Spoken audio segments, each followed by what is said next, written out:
I realized something about myself this year.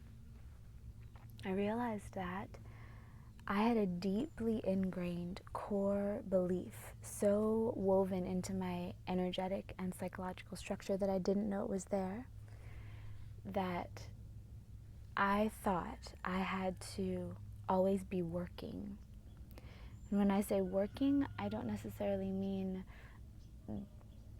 working in a garden or building something with my hands, but doing some kind of work, energy work or psychological work or work for humanity or work for animals or work for the grid. And when I say the grid, I mean the living universe around that you happen to be in at any given time. I thought that I always had to be working in order to deserve to exist. And that might sound funny, but what I realized it mostly at the Burning Man Festival. And I was working there, and I worked the whole week, and I worked basically nonstop in one way or another, with a few breaks there at the end after I got some clear messages to chill out. And so the nice thing about that festival is that you're unplugged for several days.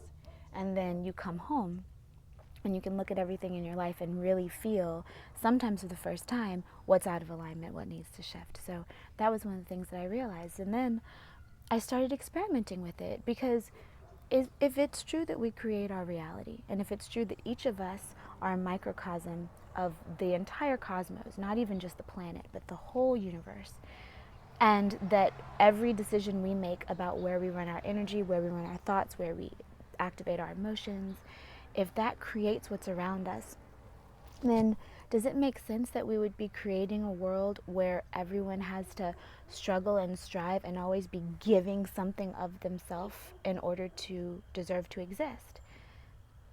It didn't really make sense to me. And I understand that at sometimes it has. This is something that was more than just my life. I could feel it in my lineage. I could feel it in my genetics. And I could understand why it had been formed, because far back, that was a good thing. That's how you got out of situations. That's how you upgraded your life, was by doing the work that you did. That's how you had self-respect and purpose. But back to purpose, doesn't it make sense that if we want to live in a reality that is conscious and co-creative and harmonious and intelligent, that we could just authentically feel and authentically act and have that be what blesses our existence, what blesses the universe around us? And that doesn't necessarily mean sitting on your ass and not doing anything all the time. It doesn't mean being lazy, because when you allow yourself space to have your inspirations, then sometimes you get really inspired with divine action and create a bunch of stuff that works tons better than if you had been struggling and striving and grinding away. Another thing, for instance, that I learned that I wouldn't have been able to learn had I been constantly at the wheel, just grinding with whatever it is that I'm working on, was an affection upgrade that I got at Burning Man 2. I was able to exchange affection, non-sexual, just very loving, heart-based affection, in a way that I hadn't since I was maybe 3 or 4 years old. Just going up to someone who maybe I had just met or just met within the past few days and giving them a big kiss on the cheek and a big hug, which I hadn't really been able to do very often in my adult life without being worried that I might give the wrong impression to various people, and being able to navigate and have that really clean feeling. Now, for me, that's part of my most unique and delicious expression, is to be able to share that kind of affection, not necessarily with everyone, but when I feel like it, to do it.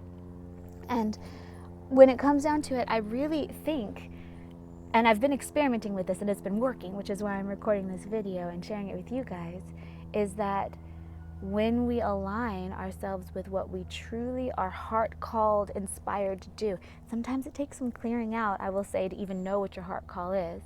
But as we more and more harmoniously align with that, the world rewards us, and things get more beautiful, and they get more abundant, and they get more delicious, and there ends up being more soul family and tribe around, and there ends up being more synchronicities to show us the path. So, for instance, when someone's in a really bad mood, even someone that you don't know, you can be next to someone in line at the grocery store, and they're just steaming and simmering and angry or hurting or whatever, usually a combo, actually. You can feel it, right? You can definitely feel it. So doesn't that make sense that if you tune in to your core of divine expression and you allow the star of energy and life force within your heart to radiate outward, and you focus on the deliciousness within your body and the gratitude that you can feel for basically anything that you can just cultivate and work up, and you become basically a filtration system for the energy around you, because what you're feeling will bless everything around. Doesn't it make sense that that might work even better, depending on what your purpose is, than griping or grinding or trying really hard to force change to happen in a world that's already perfect? I mean, if God, whatever you call God, the divine intelligence that orders the universe, if it's everywhere, permeating everything, if everything is made of it, then wouldn't it make sense to think that every path is divine? So while I can say what's best for me, I can't say what's best for you. I can just say what's best for me, and then if we are harmoniously connected, we can chill, and if not, we just don't have to hang out. Now, if it's your purpose to do activism stuff, if it's your purpose, and if you feel that internal fire to do something, then yes, absolutely do it. That's what I'm talking about here. But if it's not, and if you just allow yourself to get caught in these mental loops of how there things wrong with the world, then it's my understanding that you're cheating the world of what your gifts could be, right? And like I said, I've been experimenting with this. It's been working.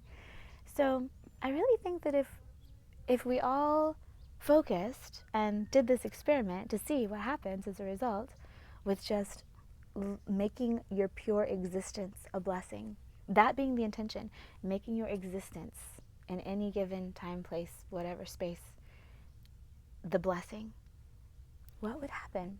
I know that when I do it, my life gets amazing. So I wanted to share it with you guys because I kind of want to live in a world where everyone does that and where everyone supports everyone else in doing that, because we're all doing it, so we don't feel resentful when we see someone else doing it.